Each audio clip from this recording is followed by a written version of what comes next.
It is the morning of Friday the 13th, 1307. In a Templar house outside Paris, a sergeant named Gerard wakes to a sound that does not belong to any morning he has known. Many boots, moving fast, on the stones below.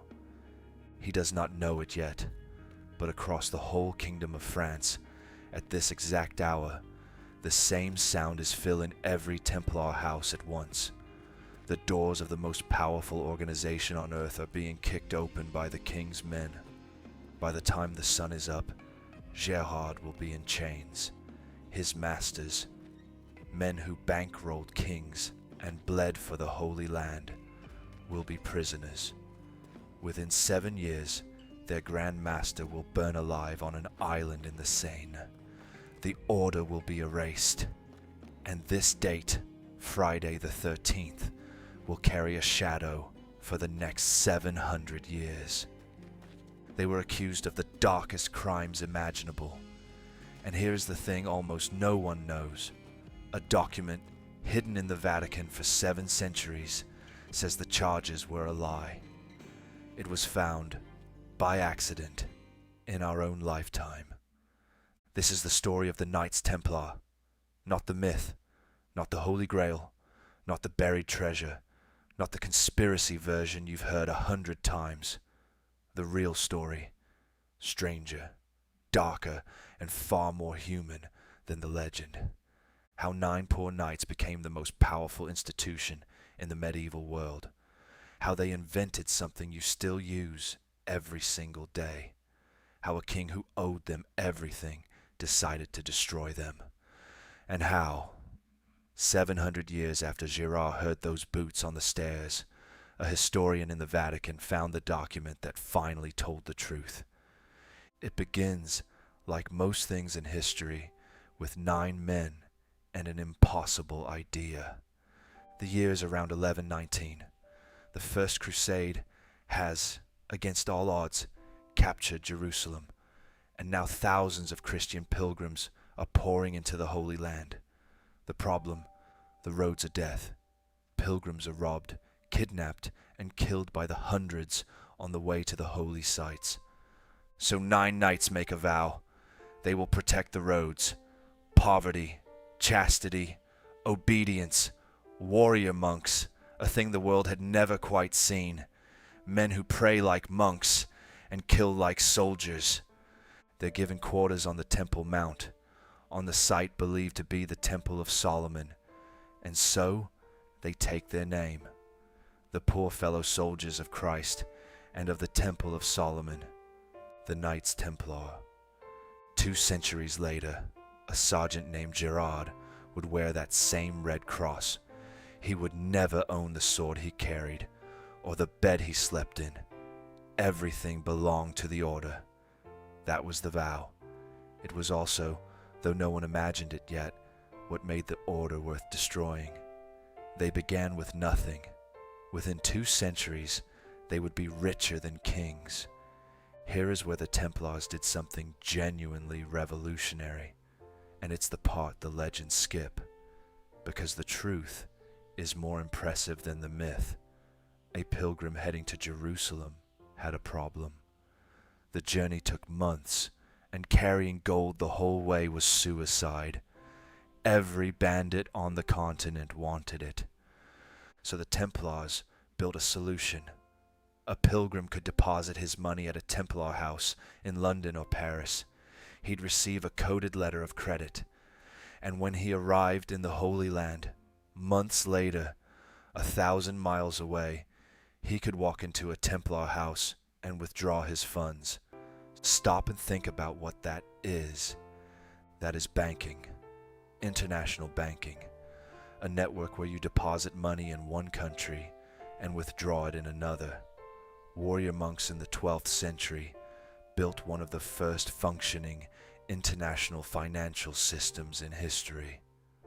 A house like Gerard's wasn't only a barracks, it was a vault. Behind those walls sat other men's fortunes, king's deposits, the debts of half of Europe. They owned a fleet, farms, vineyards, mills, castles. They lent to monarchs. They paid no taxes and answered to no king, only to the Pope himself. They had become too powerful, and in history, that is always the beginning of the end. Enter Philip IV of France, called Philip the Fair, for his looks, not his conduct. Philip had the problem every powerful man fears. He was broke. His wars had drained the treasury. He had already expelled and robbed other groups to seize their wealth, and he owed an enormous debt to the Knights Templar. A king, deeply in debt to an order richer than his whole kingdom, that answered only to the Pope and not to him. You can watch the thought form in his mind. If the order were destroyed, if its members were criminals, heretics, enemies of God, the debt would vanish, and all that wealth, every castle and ship and vault, would be his for the taking. So the charges came, monstrous by design, the kind that, once spoken, can never quite be washed off. Heresy, spitting on the cross, secret blasphemous rituals, idol worship. Sealed orders went out to every royal official in France to be opened only on a set morning, all at once. A man like Gérard, who had taken a vow to protect strangers, was about to be dragged from his bed as the enemy of God. None of it had to be true. It only had to be said, and then confessed. And there were ways in 1307 to make a man confess to anything. The arrested Templars were tortured. Under it, many confessed to everything they were accused of, crimes they almost certainly never committed. Somewhere in the dark of a French prison, Gérard is one name among hundreds, signing his own guilt to make the pain stop. Some, when the torture ended, took their confessions back. Taking it back was its own death sentence. The order's leader was an old man named Jacques de Molay, the last Grand Master of the Knights Templar. He confessed, and then, at the very end, in front of the crowd gathered to watch him die, he did the bravest and most fatal thing a man in his position could do. He recanted. He declared the order innocent. He said the confessions were lies pulled out of men by pain.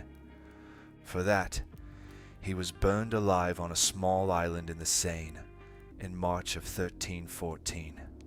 Legend says that as the flames rose, de Molay called out, summoning both the king and the Pope to answer for what they had done before God within the year. Pope Clement died 1 month later.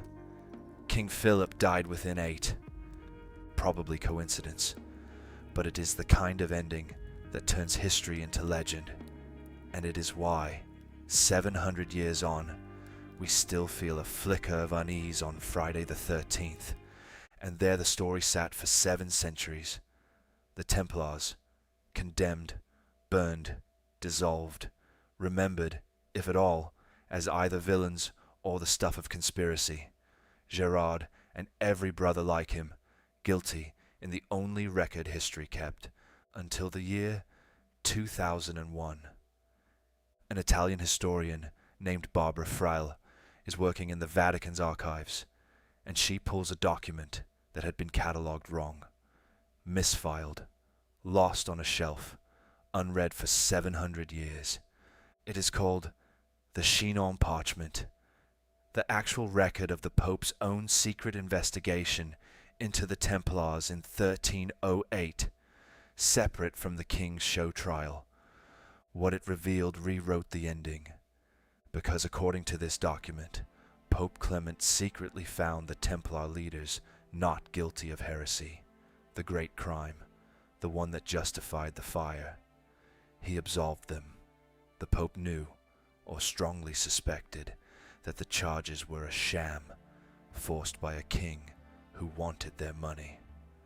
and he dissolved the order and let them burn anyway, bullied by the King of France, too weak to stop it. For 700 years, the official story was that the Church condemned the Templars. The truth, hidden in the Church's own archive the entire time, was that it had quietly known they were innocent of the worst of it, and stayed silent while a king destroyed them for gold. Every episode of Lore opens one door like this, the one the record kept shut until someone finally leaned on it. History didn't change. We just finally got to read the part that was always there. The arrests, the trials, the burning, the parchment in the archive, all real, all documented. The sergeant we call Gerard is our invention. One honest face for the thousands whose names the records reduced to a list. The stones are true. We only gave you someone to feel them through. Strip away the myths, the grail, the treasure, the endless conspiracies, and what you are left with is stranger than any legend. A brotherhood that began with 9 poor men and a vow to protect strangers on a dangerous road. Men who built something the world had never seen, who became too rich and too powerful, and who were destroyed not because they were guilty, but because they were owed money by a desperate king. They were betrayed by the very people they had served.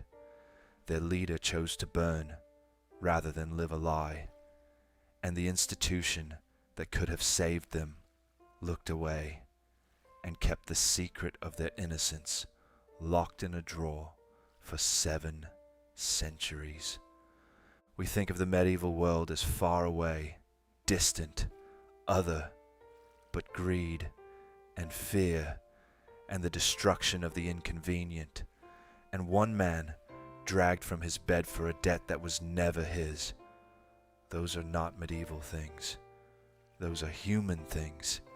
They were us already. The Templars were erased in a single morning, and the truth waited 700 years to be read. But some people didn't get 700 years. Some got the length of a single afternoon, frozen exactly where they fell, faces and all, for us to find. That's the next door. We'll open it together, for the stories the powerful tried to bury, and the truths that surfaced anyway. This is Lore. Stay for the next one.